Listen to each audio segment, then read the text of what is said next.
My people, how are they? Today, Nnamdi Kanu has been vindicated. This pastor here, Pastor Micheal, has come in the public to confess and apologize to Nnamdi Kanu because he was one of those that criticized Nnamdi Kanu when he told them the truth about the coming of the caliphate, the Fulani militia, to Islamize and take over Nigeria. I wanted to please watch his confession and learn a thing or two from him. Slowly, the Yorubas are waking up. Watch this video. By the time we will realize what Fulani have done to us in this country, it might just have been too late. By the time we will realize the extent of the damage that Fulani has done to this nation, it will have been just too late. I'm sorry. But I'm not even actually sorry, because this is not something we didn't see. This is something Nnamdi Kanu cried on for a long time. The church hated him. The people hated him. We criticized him. I was part of those that criticized him. But we see everything the man has said coming to pass today.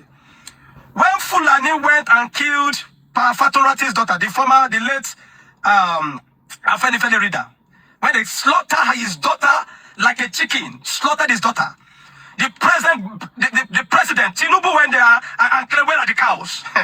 He said, where are the cows? Tinubu went there and mocked them. They said it was Fulani. He denied it. He said, where are the cows? Because of his political ambition. You know that people like Tinubu are not interested in governance. They're only interested in power. All they want to secure is power. So they can sell their soul for power. They can sacrifice Nigerians for power. He doesn't care. All he knows is politics of power, not good governance. He went there and said, where are the cows? They said, do you believe the Fulani? He said, no. He said, where are the cows? By the time we realize the extent of the damages that Fulani has done in this country, it will have just been too late. Listen. You can be there to say it doesn't concern you. The day is coming, you remember that a man of God kept shouting this thing. I've become a talkative on social media.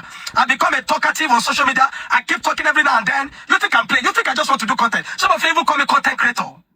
By the time you realize the extent of the damages of this Fulani to this nation, it might just have been too late. It might be too late to the Yorubas. You have to wake up. This thing called tribalism is getting out of hand. This your stupid tribalism is getting out of hand. That everything that the Igbo man tells you guys, you refuse to take yield. Raise up and smell the coffee. What's wrong with you guys? Go and defend your land. Don't wait for Tinubu to do shit for you guys. Don't wait for Sunday Igbo to do shit for you guys. Go and defend your land. Because we told you the enemies were coming. You laughed at him. Kanu told you they were coming. You changed our name from Biafra to Biafra. I am glad that today is your own brother now that he's speaking. Apostle Micheal is the one now speaking. Keep on listening. Listen. They're not just operating in the north anymore. They've been doing it in the north. They've conquered the north. They have overwhelmed the middle belt. Now they have moved to the east. They have moved to the west. They tested the waters in Kwara. There was no resistance whatsoever. They have moved to the east, to the west. I understand what you're saying, but my brother, with all due respect, we the Biafrans, we have been fighting them head on. Unfortunately, our own case is unique. In the sense, the terrorists knew they could not penetrate us because we had the men on ground. That was the fight Simon Ekpa was fighting for us. Unfortunately, the gullible ones turned around and they blackmailed him. In our own case, the Nigerian government had to now send in their military men that have been integrated with the terrorists. So those we are fighting that you call your military in Biafra land, they were actually the terrorists. That is why they came with a new phenomenon, something that was done or more pronounced in the Sahel, where they burn down houses. It is more pronounced in the Sahel region. And now something new is happening in Biafra land. They come to our land, they kill some people, and they burn their house down. They come to the land, they see some boys that are drinking the alcohol, and they burn down the restaurant. They burn down the bar. They burn down the beer parlor. Because to them, it is haram to be drinking beer. Military men doing this, it tells you these military men coming to Biafra land, they are peculiar.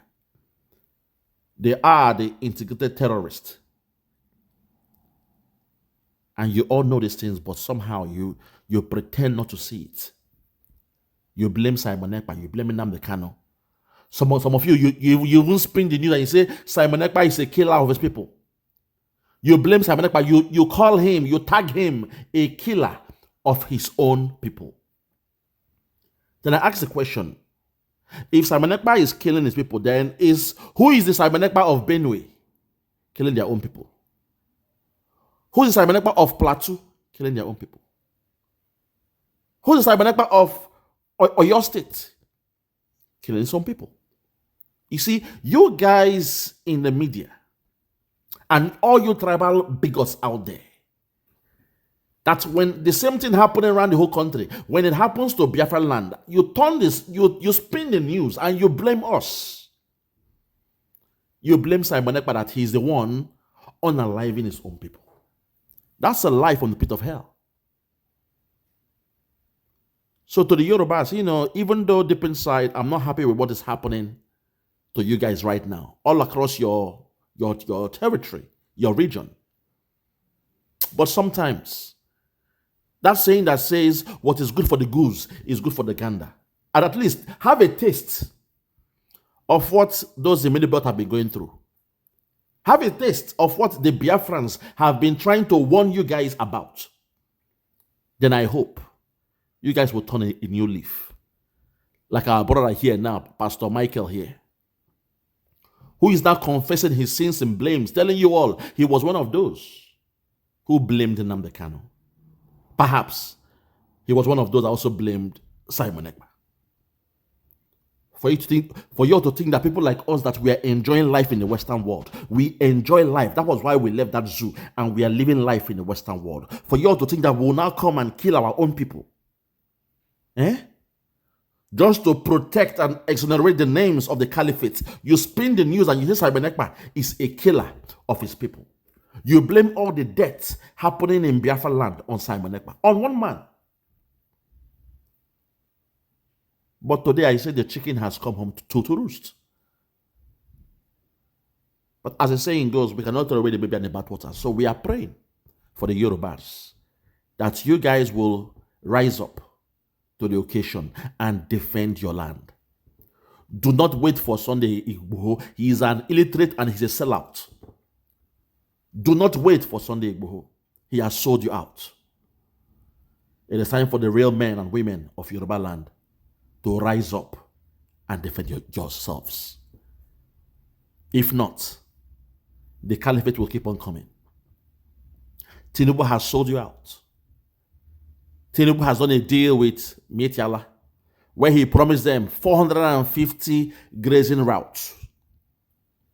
450. I wonder how many routes are in the Yoruba land. Because the other time we saw your own people, your own elders, having a partnership, an MOU with Micheal. To the Yorubas, rise up and defend yourself. No need to cry over spilled milk. Rise up and defend yourselves. And those of you who betrayed Nnamdi Kanu, you must come in the public and confess your sins in blame. Blame yourself, as this man has said. He said he was one of those who were against Nnamdi Kanu, who blamed Nnamdi Kanu for telling you all that the enemies were coming. They were coming, they were coming, they were coming. That was the gospel of Nnamdi Kanu. Today, they have come. They are now in Yoruba land. Let's continue, please. They have tested it in Ebonyi. They did it in Enugu. Listen. The extent of the damages of this Fulani to this nation, it might just have been too late. Too late. They're not just operating in the north anymore. They've been doing it in the north. They've conquered the north. They have overwhelmed the middle belt. Now they have moved to the east. They have moved to the west. They tested the waters in Kwara. There was no resistance whatsoever. They have tested it in Ebonyi. They did it in Enugu. Recently, it was in Imo State. They attacked in Imo State. There was no resistance whatsoever. Okay. They did it in Omagua in Port Harcourt, River State, south of Nigeria. They've tested the water. They've seen it. Then they decided to go deeper and went to your state. Kidnapping a child of 2, a child of 4, slaughtering a mass teacher, an educated man, an illiterate, uncircumcised Fulani. slaughtering an educated Yoruba man, slaughtering like a chicken, took a life that has value, that has capacity to impact a generation, and he took it like that without anything. By the time we would realize the extent of the damages of Fulani to this society, I told you of Fulanization agenda. I told you of Islamization agenda. I told you how they're working for jihad, how they want to overwhelm the nation with turn Nigeria to a caliphate, to an emirate. An Islamization agenda through a process known as Islamification. It's so funny. I'm the only one who has been shouting this thing. I've taken my time to go deeper to say, okay, yes, we know the agenda is to Islamize Nigeria, but what is the process? What is the modus operandi? How will they execute this thing? It is known as Islamification. Islamification. I've been saying this. You guys, you have been lazy intellectually to do your research on the word, the term, the meaning of Islamification. Yes, you all know about Islamization, but that's the end goal. What is the process? That's why some of you don't believe Nigeria will be Islamized, because you are looking at the end goal, that how can everybody just turn to a Muslim people? No. It's a process that you must look at. And the process is happening now. Case in point, the one they call Binta, is it better? The one girl who was, once a minister for Human Affairs. Better Edu. For her to get along, you saw the way she was dressing up. A Calabar girl dressing up with her hijab. She was wearing those things. Wearing hijab. Somebody that don't tell you, you think she's a Fulani girl, the way she dresses. That dress code is a process known as Islamification. Lord have mercy. When I talk about Islamification, I'm talking about the way you dress, the food you eat, the change of the norm, the change in the societal value. Yes, the society will change around you. One of the ways now, the suya is something you all love to eat. The Fulani and the suya. You will change the way you dress. You start putting on your kaftan. Sometimes to get some contracts. Sometimes to be, accepted in your place of work. Sometimes to get a job in the civil service. You have to dress a particular way. You have to change your name. It's coming. Today in Nigeria now, kidnapping is now okay. It's now a normal stuff. Islamification. Today as we speak, some states, they are now openly embracing Sharia. Islamification. Today, people are saying, don't blame the terrorists. They are our brother's keeper. They are a terrorist now. They are your brothers. They are the prodigal sons. Islamification. Over time, it becomes normal. Kidnapping now is normal. Cutting of heads now is normal. Paying ransom is normal. Islamification. During the fasting, they shut down schools. Christians or mixed schools, they shut them down in the north, and it's okay. Islamification. That's the process to Islamize you. Once they can change all those variables, then the end point or the end goal is now easy. But most of you are looking at the end goal, say, there is no way the Fulani will change me to Muslim. What makes you a Muslim? If you keep to the tenets, the culture, the way of life of Islam, that makes you a Muslim. It's coming. But you guys don't see it because sometimes you are so quick to blame the Igbos. You forget that we see things before you guys. It's natural. In a country, in a place, a particular people, a particular tribe might have that high sense and foresight when it comes to security or insecurity of a country. We can tell the trajectory. We can tell where Nigeria is going because we know what is to come. But you guys don't listen. You guys are so stubborn when we speak. Because deep inside, you hate us, you hate our guts, you hate our confidence. You say, the Igbo man, you work in the factory before you know, he becomes a supervisor. The Igbos want to control everything in the country. Today, who are the ones controlling the government? Is the Yorubas and the Fulanis. But they put that blame initially.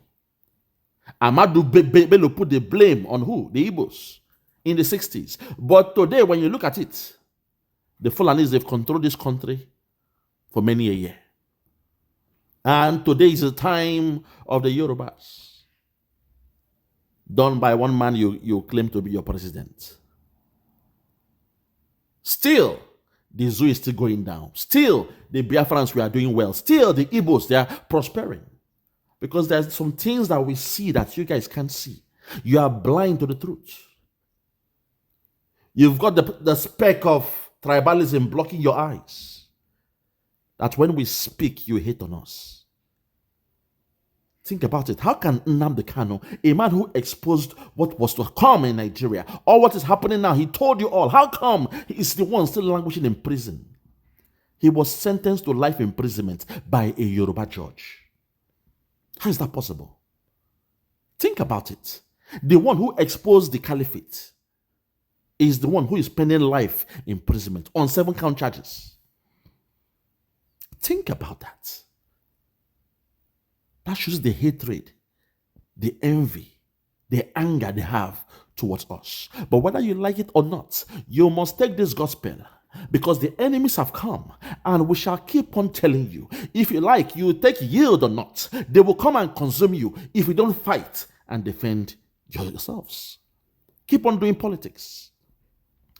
Keep on playing the game that, oh, if only we can support the Jagaban, somehow there will be a partnership and understanding. The Fulani, they will leave us alone and they will attack the Igbos. They will leave us alone and they will attack the Middle Belt. Let us play along with them. Let us partner with them. Let us play a second fiddle with them. Let us pretend that we don't know what's happening. Let us worship their God, their Allah.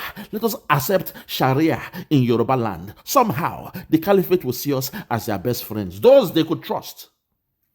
And while they kill the rest, they will spare us. To the Yorubas, that game will not fly. That nonsense will not fly. Because if you play that game, they will be done unaliving or Islamizing every other tribe, and they will come to you. And yours will be worst, because those they've Islamized will also join hand to Islamize you and take over your lands. Be wise and stop playing this nonsense game. The Igbos are not your problem. Nnamdi Kanu is not your problem. Simon Ekpa is not your problem. They are the problem solvers. Continue, please. You think I'm playing? By the time we will realize it, they are not afraid. They've done it in Port Harcourt for Fulanis to come to Port Harcourt in Omagwa and slaughter people and kidnap people in South. Then they went to the West. They did it. The Yorubas are I'm sorry, these are my people, but unfortunately they've been so foolish. Yes. They're foolish. Yes. They're interested in standing on a useless mandate, on a corrupted mandate, on a mandate of a man that has no capacity, that is corrupt, that is incompetent. They're still politicking. There are people being slaughtered in the bush, in the farms. They're still politicking. Can you imagine? Such a useless people. I'm sorry, the Yorubas. I'm from Ogun State. I'm from Abeokuta. But if it was anything about Igbo, you see them rise up and their manhood will rise up. My brother, God bless you. You and I know this.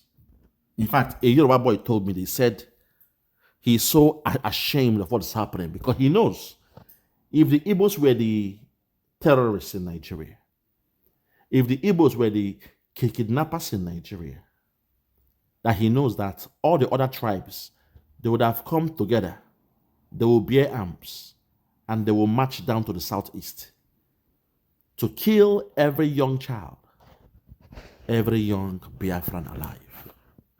Lord have mercy. He told me that they will all be happy carrying their machete. They will zero down on the southeast and wipe out every male child. And they will feel they were justified in their actions. I said, bro, thank you for keeping it real. He said, yes. But he's surprised that now that it's the Fulani who are doing it, that even the government, they are dragging their feet. The army are dragging their feet. The politicians are dragging their feet. I said, my brother, that's because we cannot be one. You know, when we say we want to leave Nigeria, there is a reason why we are saying those things. Because we know if the pendulum should switch or shift. And we are the ones doing all this things. Even when there was a rumor of the Igbos doing kidnapping in Lagos, the media, the Yoruba media, they were quick to call us the billionaire kidnappers. They came with a stigma and they called us the billionaire kidnappers. Jide of TVC News, that idiot was calling us the billionaire kidnappers. That they would deal with us. We better keep that nonsense we are doing in the southeast and never bring it to the land of the Yorubas. They came with that name, a stigma, billionaire kidnappers. It means if you are a billionaire and you are an able person, you are a kidnapper. But today that is the Fulani doing everything now, Jide of TVC News has kept short. To the Yorubas, please, I'm begging you guys, do what is right. Do what is right. It's not about politics. This one is not about politics. You guys, you pride yourself to be the most educated. You claim you are the most educated. Act like one in the name of God. Act like one. Defend yourselves. That we are speaking this way doesn't mean you'll be angry with the Igbos because we are asking you to do what is right. Defend yourselves. Break up that so-called Nigeria and go your way. Go your way. Gain your independence and govern yourselves. Don't put your eyes in the oil and gas in Biafra land. Don't do that. That's why you guys, you still have like a cold feet. You still allow the caliphate to bamboozle. You say, walai, don't join the other guys. So they want to run with their oil and gas. My brother, there is more pride for someone to live according to their own means. Live according to your own means. Have your own country. Not all countries in this world have oil and gas. Look inwards. You have your own resources. Govern yourself. Break away from that so-called Nigeria and govern yourselves. If not, very soon, the Yoruba land you know today, you shall know no more. Because one thing I know about the Yorubas is you guys, you don't like to spill blood. Deep inside, I know you guys, you are good people. I've lived with you guys. I was born in Lagos. I grew up in Lagos. The Yoruba man, the average Yoruba man don't like blood.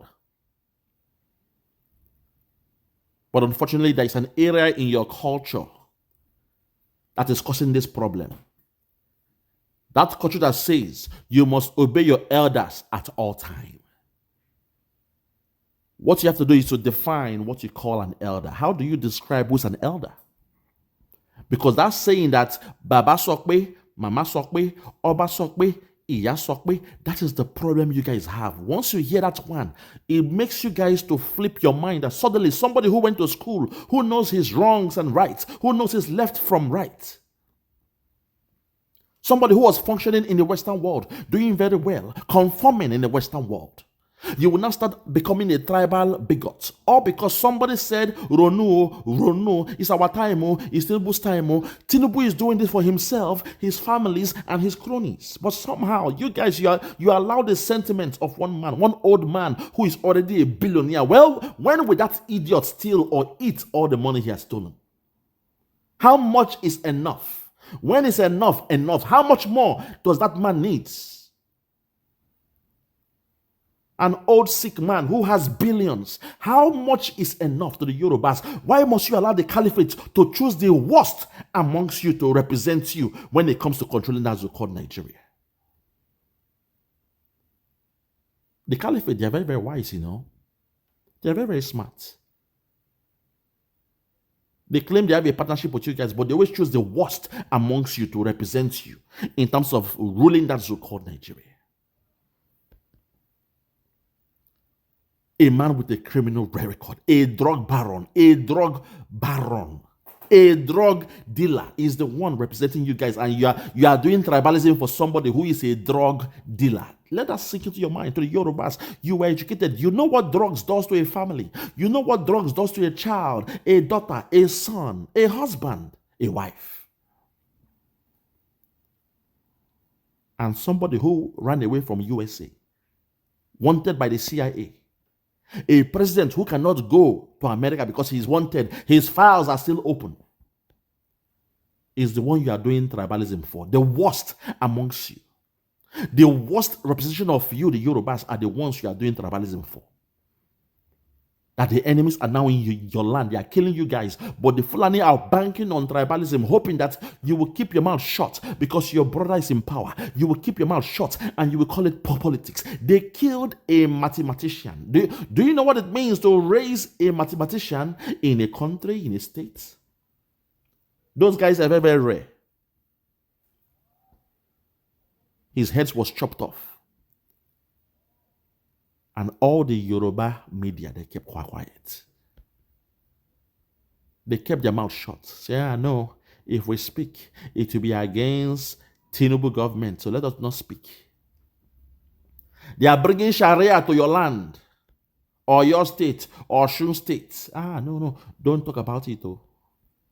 If we speak about it, it will affect the second tenor of Tinubu. Tinubu. A man you don't even know his real name, his age, his family, his siblings. Tinubu is the one you are doing all the things for. So the Yorubas, wake up. You must wake up. If not, this that is coming, when it comes, it will consume you all. And there'll be nobody to fight for you. There will be no one to fight for you. Your only option will be to assimilate the culture of the caliphate. In your land, you're already Muslims. You already practice Sharia to an extent.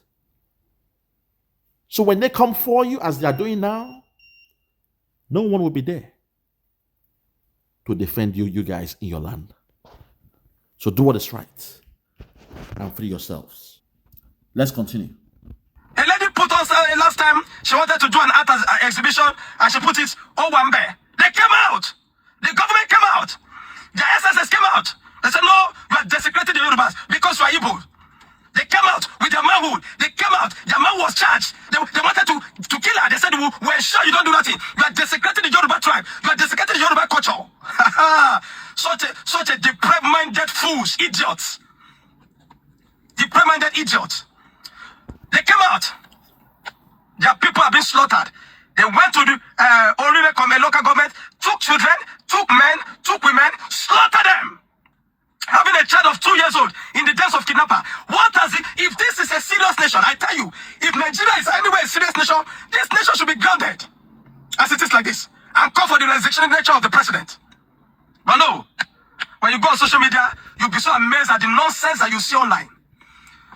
Have you forgotten that there are people that are still the people that were kidnapped from Equa Church on the 5th of April? They are still in the days of kidnapper, and the government is politicking. Yes. Looking for mandate to stand on. Useless, corrupt mandate. Foolish idiots. They say this man of God talk too much. This man of God is abusive. This man of God talk too. If you think I God punish you too. I'm so tired of you idiots. That we don't know what we major on the minor, then we minor on the major. Hey. By the time you realize the extent of the damages of Fulani to this nation, I tell you, it will have been too much. It will have been too late. Maybe the day you remember that, and this man of God has been shouting and talking about this thing, then there will be a gun on your head. Or a knife to your throat to kill you like they are killing cow. At the point of death, that's when they remember, Nnamdi Kanu, he warned me, or he warned us. At the point of death, when that knife is on your throat, and they are screaming, Allah Akbar, Allah Akbar, Allah Akbar. Your eyes go turn red. You go say, hey, Nnamdi Kanu warned us. So, Yeme, Yeme, Yeme, oh, Yeme. In this life, you must reap what you sow. Yeme, oh, Yeme. Lamentation. This is facts. At the point of death, your life go flash before you. At the point of death, you will see yourself as a child, growing up, going to school, studying, being beaten by your parents to study more. You growing up, you now finish your school, went to NYC, got a job. You went to politics, you were showing off, you were being tribalized. You will now see the picture of Nnamdi Kanu preaching, and you laughed at him, you mocked him, say, "Àwọn Igbo, àwọn kini were, ọmọ Igbo ni now." Am I minded, Joe? Ọmọ Igbo, ọmọ Okoro. You will see those in a flash. Iyeme, oh Iyeme, lamentation. It will flash before you. I pray that will not be your portion. But unfortunately, you know, these things, it can happen to anybody. And the way things are going to the Yorubas, you know, you people just, I hope you understand why they are in Oyo State. I hope you guys understand why. The main reason now is the resource. If you remember, December 2022, the bombing in where? Ibadan. They bombed that land to tilt the soil to see how much of the resource in quantity, in mass, they could find. And the results they got, they were blown away. Say, the resource is enormous here. They've done their findings. They threw dynamite in Ibadan. They did what they did back then, just to see how much resource is underneath the soil. And when they found out, it means that they will now come now to terrorize you, take over your land, and take over your resource. Because any country where there is no rule of law, you will have this thing they call Wild Wild West, a banana republic, free for all. That's what is happening now, free for all, because there is no rule of law to control the resource. Everybody there, they want to steal for themselves. So that's why what is happening now in Yoruba land, not by mistake, not by mistake. It is deliberate, because you guys don't keep history. That was the reason why they threw that dynamite in Ibadan, the capital of Oyo State. Because when they were exploring, the Buhari government gave them a contract. Those men from Mali, they had a contract. And they were exploring. They saw the resource. They gave the feedback that the resource was there. But now, to know how much of the content they underneath the earth crust, say, okay, this is what we have been looking for. Time to drop the dynamite. Because China has taken their time to scan the whole of Africa. They know where those pearls of Solomon they. The pearls of Solomon, where those resources they, underneath the soil, all over Africa, also in Nigeria. So what you are seeing happening now, not be by mistake. Not be by mistake. They have come. They have come. And God bless you. Based on what they found after the bomb blast in Ibadan. May God bless you guys, because the truth was hidden. Your governor then, Seyi Makinde, he hid the truth of the extent of the bomb blast. Imagine a bomb blast that destroyed building foundations far, far away. That tells you that they dropped some powerful bombs. They're not even dynamites. Powerful bombs that shook the foundation of so many houses, buildings, and streets. And they went back to test the soil. And they saw what they wanted. They said, wonderful. Wonderful. We have hit the jackpot. So they've come back.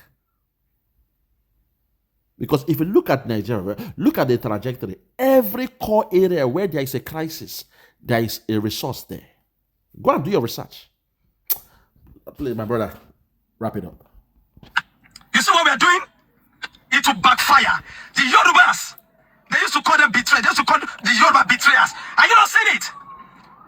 They are so focused on Peter Obi not becoming president. Oh my God. They are so focused on Peter Obi not becoming president. Look at what they are doing. That useless boy. What's his name? Sunday Go will come out and tell you, if not for APC, I don't want to say anything. Other political party is APC. And he came out the other time to say he wants to defend his fatherland. Confused idiot. He cannot see what they're doing to his fatherland now. From from your state, right or your state where he's from. He cannot see that now. He's blind. If it's to talk of Peter Obi, how to hinder Peter Obi from being president or another candidate, you see them come up because they want to stand on useless money. If you want to see the men of God in the South, it is where they're campaigning. One useless idiot called himself a pastor came out the other day and he gathered people for a crusade and they were saying, on your mandate we shall stand. Confused bastards. Brethren, by the time you realize the extent of the damages of the Fulanis and the Islamic jihadists in Nigeria on us, it might just have been too late. Too late. If we don't stand up and rise up, if it's a serious nation, for the extent of this, you will have said the military power. I mean, so don't you say it is done in other nations? No. The president sent some lousy words through a lousy media aid by your Nonuga. Lousy media aid. Confused bigots. And shared by the confused people in his government. The confused Yorubas. If you say that by calling me, I'm a Yoruba man, a bona fide one from Abeokuta, but I'm better, I'm wiser, better, more anointed, with the wisdom of God to know what to do at a time. My brother, you have spoken well because the Yorubas I knew. The Yorubas I even your culture back then, when they would say, "Eba mi no more mi kodemu mi no olomolomo," make una help me beat my Peking because it didn't nourish me to do am. During those days, when someone messes up, others will come and deal with that person. That's the Yoruba I knew growing up. But this new attitude of one man, you guys, you are doing this for one man. His family, his cronies, the Shagbori. Not only that, you saw his real passport, his Guinean passport. His passport from Guinea. You saw those pictures of his passport. You guys claim you are the most educated in Nigeria. Do a research. Which country colonized Guinea? The country is France. Now, where does Tinubu always go to for holiday? France. Can you now put 1 and 2 together? Can you now put 1 and 2 together? It now makes sense why you all don't know his father, his mother, his brothers or sisters. Even the school he went to, even his age is now making sense. But you guys don't want to do it. Because tribalism don't blind on the eyes. Not all of you. Don't just few ones who for one reason or the other. You have changed. You have changed. I will end it here. No, Allah. We're out.